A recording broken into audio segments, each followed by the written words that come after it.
Hey YouTube, I want to show you a haul that I got of some new perfume. And they're all oldies but goodies. And I want to go over one of them, Opium, and just talk about the history of that fragrance and how you can spot a real vintage versus a much younger version of that particular one. So let me show you the haul first. I did get a bottle of Opium. And this is what this particular bottle looks like. And I got two older bottles of one of my all-time, if not the all-time favorite that I have, of JONTUE. I got these two bottles. This one in particular is much older. It's a little bit more floral in the older version.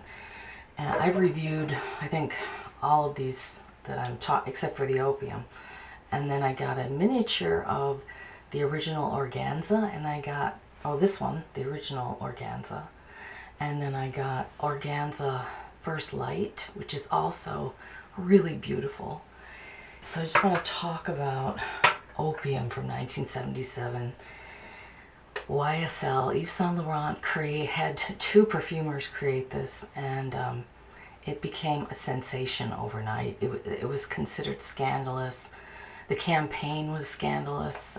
The advertising campaign, I believe, correct me if I'm wrong, it was launched with a decadent yacht party in New York City. And Yves Saint Laurent oversaw all aspects of the creative process of this fragrance, much the same way Halston did with his signature fragrance in 1975. Just called Halston. The notes in the original Opium are this. Top notes: mandarin, orange, and clove, coriander, pepper, and bay leaf and plum. Middle notes: jasmine, rose, lily of the valley, carnation, cinnamon, peach, and orris root. And the base was sandalwood, cedarwood, myrrh, apoponyx, labdaman, benzoin, castoreum, amber, incense, patchouli, tolu, which I don't even know what that is, and vetiver. The original is just simply stunning. This is like a ghost of the original. It's very pretty, but it's not, exactly like it. I think there's civet in the original too, so it's just it's unbelievably sexual.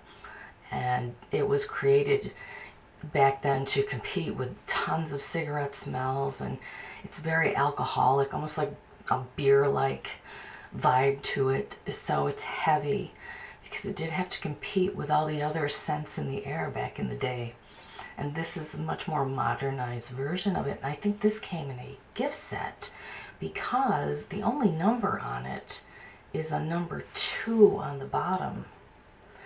And if you get a scent, this is where it gets complicated. If you get a scent from back in the day, a vintage scent from YSL, it's going to be labeled like this on the box or on the bottom of the fragrance. For sure on the bottom of the box.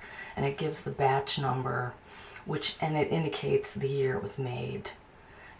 And this was called New. This is called New. This is my favorite YSL fragrance, and the original packaging was like that. So it's super cool, and it came in this frame. But I brought that to show you what it looks like on the bottom of the bottle. And also, I don't have the box. I wish I would have kept the box.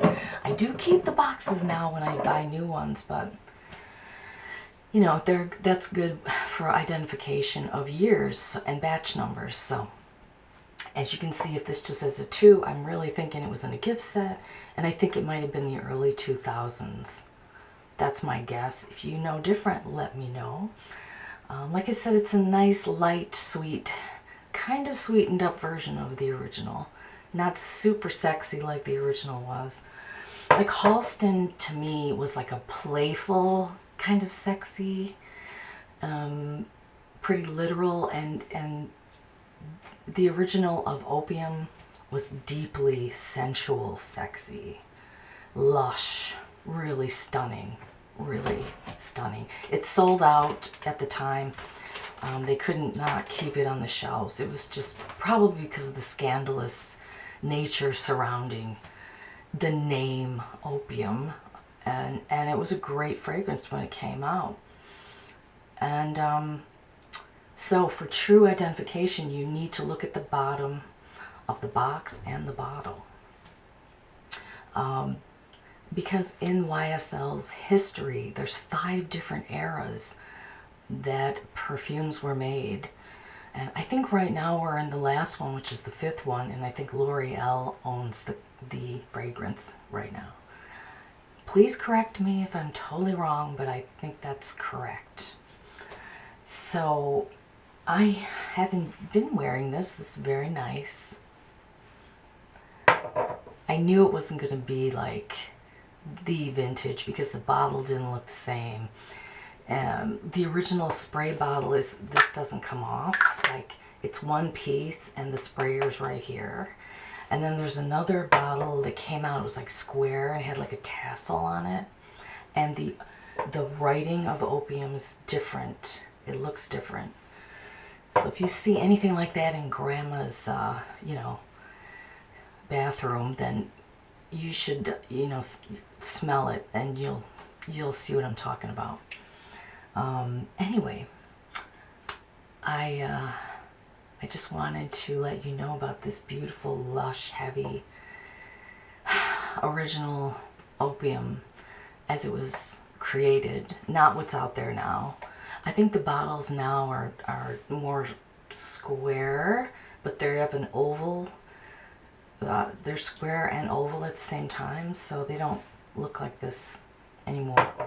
And there's still many versions of Opium out there. Very popular to this day. So anyway, I hope you learned something from this review, as much as I know anyway, which isn't too much. I just wanted to show you my haul and talk about Opium, and hopefully interest you in older fragrances for you to try out. Even like 20 years ago, they were like the organzas here. These are fantastic, well worth looking into. So I'll be back with some other reviews coming up soon, and thank you so much for watching. Bye bye.